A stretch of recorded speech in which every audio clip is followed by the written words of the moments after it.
goal is next year. Actually, I'm going to probably be whispering just because people are asleep in the house, and it's currently, time is currently 5:30 in the morning, so I'm going to be talking pretty quietly here into the microphone, but this is going to be episode 1 of a new series.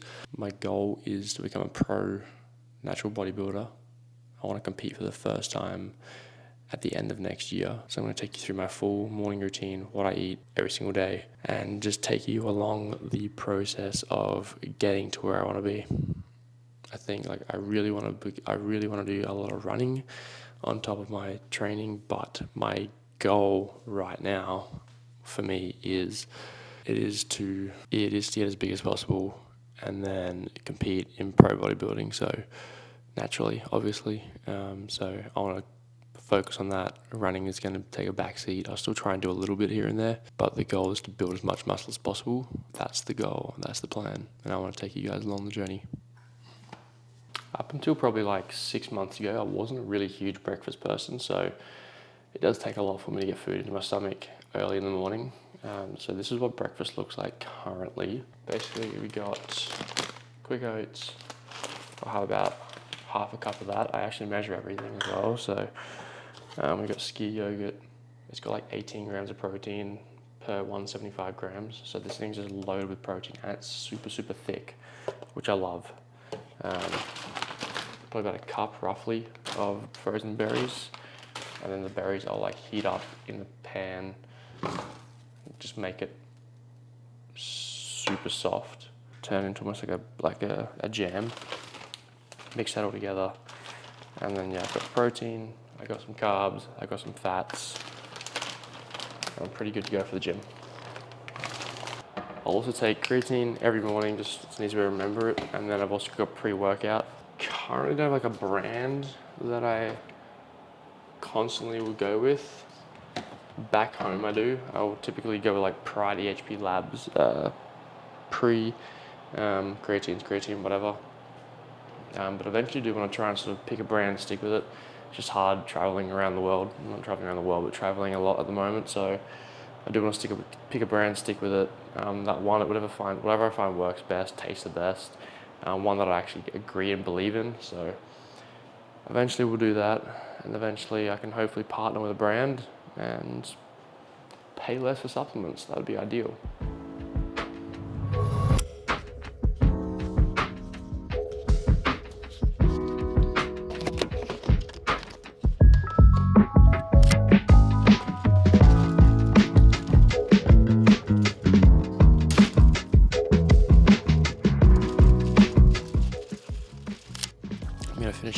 I'm gonna finish up drinking my pre-workout, which I got here. Finish reading this, and then I'm just gonna finish editing some content. Before heading to work. If I don't train in the morning, I'm probably not gonna train in the afternoon, because by the time I finish work, the gym will be closed. Alright, yes, starting with a dumbbell shoulder press. Couple of warm-up sets. Just hit the body.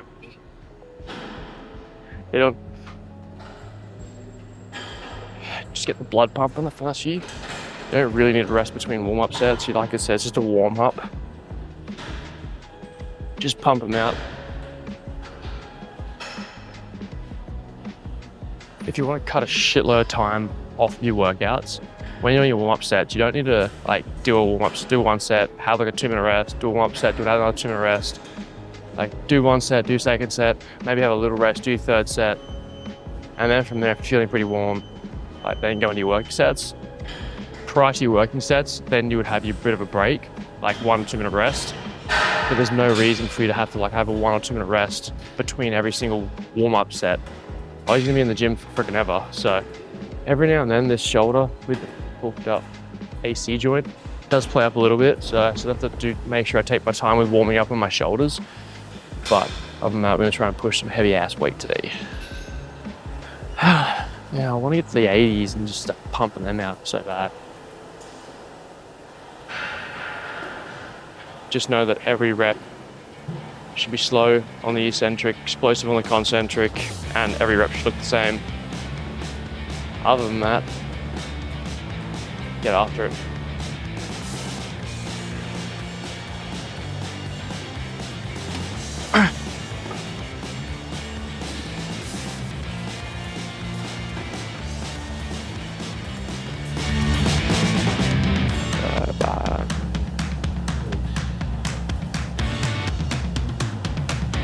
cross body lateral raises. Probably my favorite down exercise. Set the cables up roughly to where your hands are if you're sitting here like flat.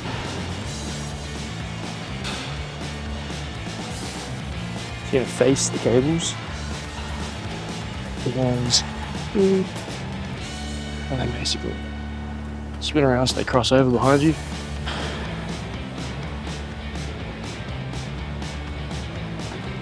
As high as comfortable, you can sort of get right back and stretch as well. Never done them before, they can be a little bit awkward to start with, but amazing once you get used to them. Like way better than any cable, any other cable, and also any dumbbell variant you could actually do, in my opinion. 3 sets, 10, 12, 17.5 kg. Something to keep telling myself is that eventually we're gonna get pretty fluffy towards the end of the bulk. The goal is to do it super slow so we don't actually get on too much fat. It's going to be mostly muscle, but wearing things like these sorts of singlets is going to be less flattering, so that's fun. I just forgot how much this camera lens actually zoomed out, which is crazy. Alright, let's get it.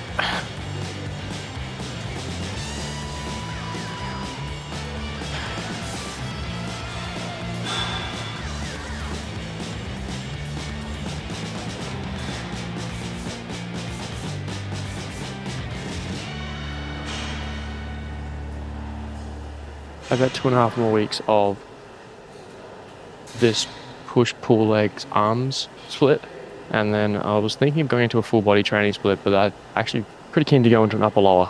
Haven't done that in a very, very long time, so that's the plan for now. And I mean, at the end of the day, it doesn't really matter what split you do, as long as you enjoy it, train hard with good effort, intensity, hit your protein targets, hit your calories, you're going to see results no matter what. So I think if you just find enjoyment out of the training, that's the biggest thing you can really pick.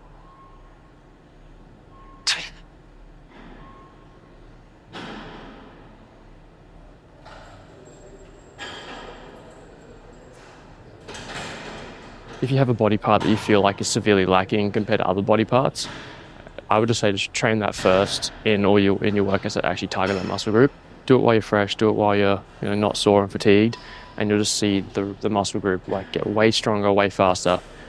And just you'll build a lot more size that way on that particular muscle group. You can't see your whole body's a particular muscle group, otherwise you're just training normally.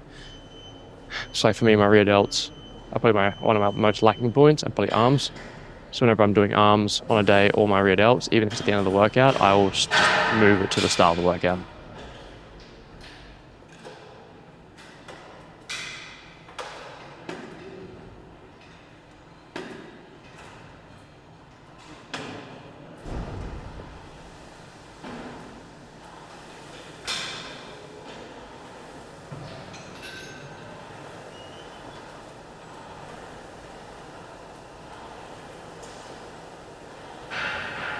First chest movement of the workout is going to be an incline chest press machine. Basically the goal is get a super deep stretch, slight pause at the bottom, don't drop the weight, hold it weighted in that stretch position, and then exploding up as hard as you can, trying to contract your upper chest and just move some heavy ass weight, honestly. Set 2. Yeah, let's get it.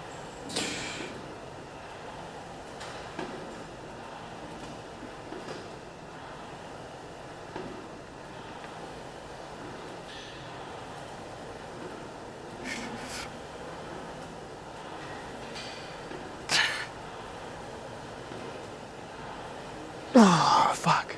Literally went up 5 pounds from last week, and holy crap. Last week we did 90 for 10, 10, 10. And even the extra 5 pounds is just absolutely thrown you. But something super important you need to remember is that no matter what you're doing, whether it's marathon training, bodybuilding, hybrid training, skipping your rope in the backyard, whatever it is, make sure you actually enjoy doing it.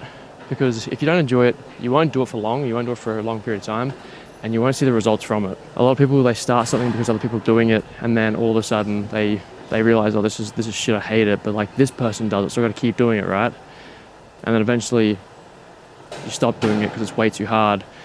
And part of that reason because it's so hard is because 1, it's a new skill you've never done before, and 2, you haven't stuck with it long enough.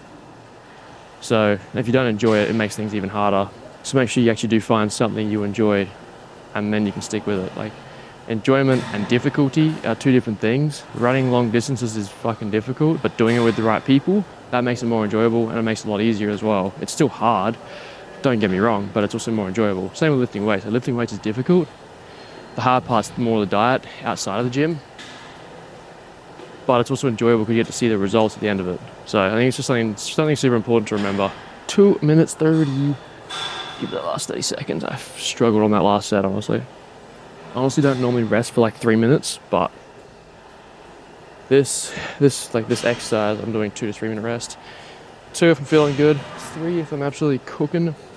Usually I bump up the rest. What I'll do is I'll bump the rest up if my weight goes up from the previous week. So like last week I was doing 90, this week I'm doing 95 for this each side. And last week I did like 2 minute rest. I hit 10 reps on all my sets, and I was like, cool. That's my like upper limit of my weight range for the number of reps I need to hit on each set. So 10, 10, 10, up the weight this week. And the number of reps have gone down, but also I'm lifting more weight. And then I'm just more fatigued, so I am resting a little bit longer.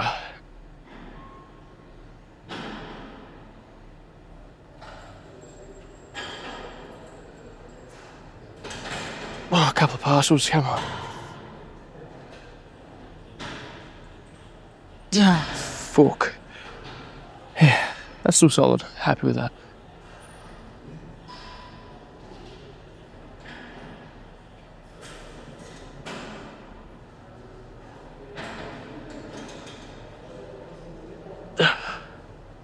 Shoulders a little pinchy when I do the overhead tricep extension sometimes. 2 sets, 8 to 10, super push to failure, drop set the last set, and up the weight from last week.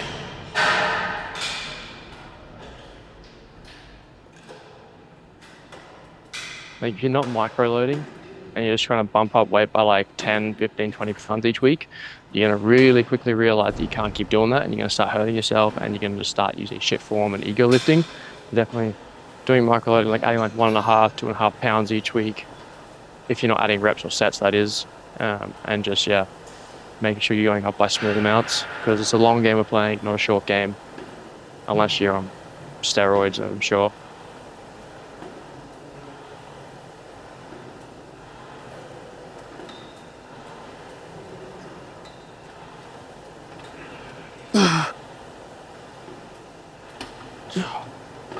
So with any overhead tricep extension exercise, you do really want to focus on getting that arm behind your head as deep as possible, getting that stretch on the tricep, and then from there, trying to explode upwards. Really slow on the eccentric, feel the stretch. It's one of the best tricep builders, honestly, in my opinion. But also not neglecting all the other tricep movements as well. They're all great, but I think just personally, if I had to pick one, it'd be an overhead extension. But obviously trying to do a mixture of everything in all your tricep with all your tricep work throughout the week. Just get deep in the stretch, explode up, slow and control the eccentric.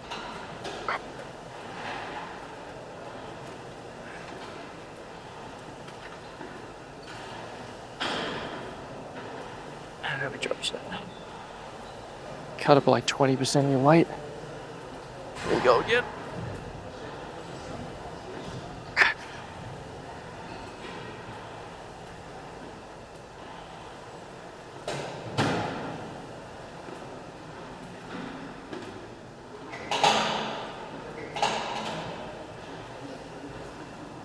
So, last movement is a shoulder lateral raise, or dumbbell lateral raise, sorry. A lot of people mess this up and go, well, like if you wanted to do the lean away one, if you look here, there's like no tension. My shoulder's already as far out by my side, whereas like from here to here, there's no tension. It's only like up here when there's still not much tension up there either. Whereas if you reverse it and lean into something, there's now tension all the way across your body from about here, all the way through the entire range of motion. So from the other side, again, this way, no tension out here, and barely any out here either. The second you lean the other way into something, there's tension the entire way, even if you come in front and across your body. So you get way more range of motion and way more tension on the shoulder.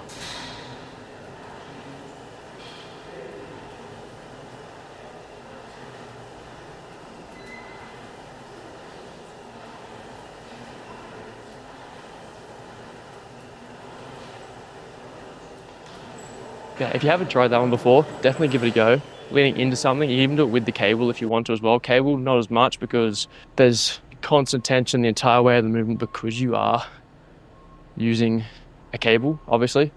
If you are using dumbbells and you like using dumbbells, definitely give that a go. Lean into something rather than away from something. You can even, like, if you're on a bench, have the bench on an incline, incline slightly. Have it like sitting on the bench with your waist on the side of it. And then you can do your raises that way. If you feel like this is too unstable going into something, yeah, just use a bench. This is the end of this workout. I hope you guys enjoyed it. Gonna go through a bit more of eating, recovery, and some other stuff back home.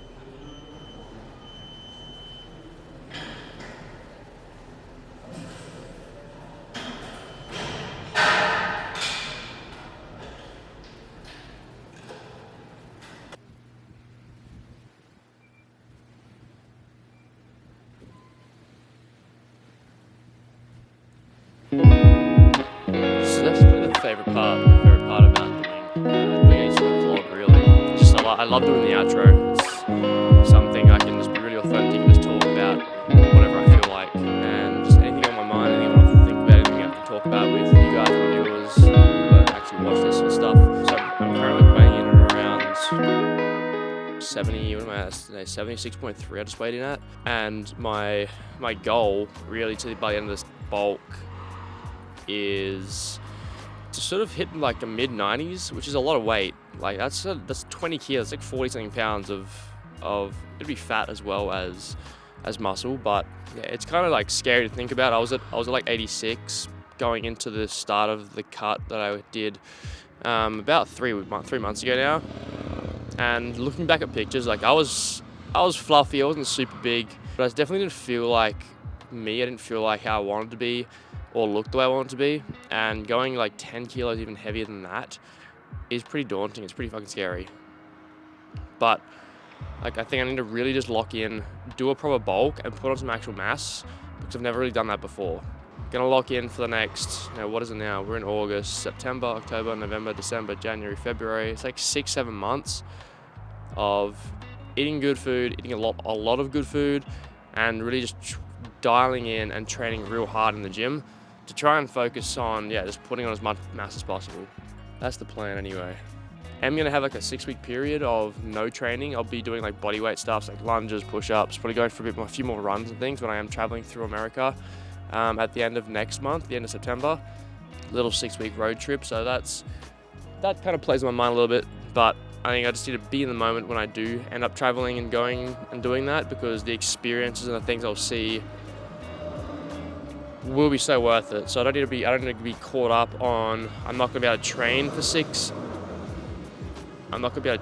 months, but more the fact that I get to travel for so not months, weeks, for 6 weeks. I'll just make sure I keep my like protein and food real high. That way I can minimize the amount of muscle I'm gonna lose or strength I'll lose. Again, I'll still run and do push-ups, pull-ups, lunges, all that sort of bodyweight stuff to try and maintain whatever I can. But it's fine, it's worth it. It's not forever, so that's the main thing. Anyway, that is gonna wrap up this week's video, guys. I really do appreciate anyone watching this video right now. I put a lot more effort into this one. As I said, I didn't post last week. If you don't follow me on social media, I do post a lot on there as well. But I didn't post last week, so I really wanted to try and mix up the format a little bit. I'm still working on changing the format. This is going to be the start of something that I think is going to be a lot more enjoyable for myself to create, but also for you guys to watch. I hope you enjoyed it a bit more than previously. I'd certainly have making it, and I certainly enjoyed editing it so far.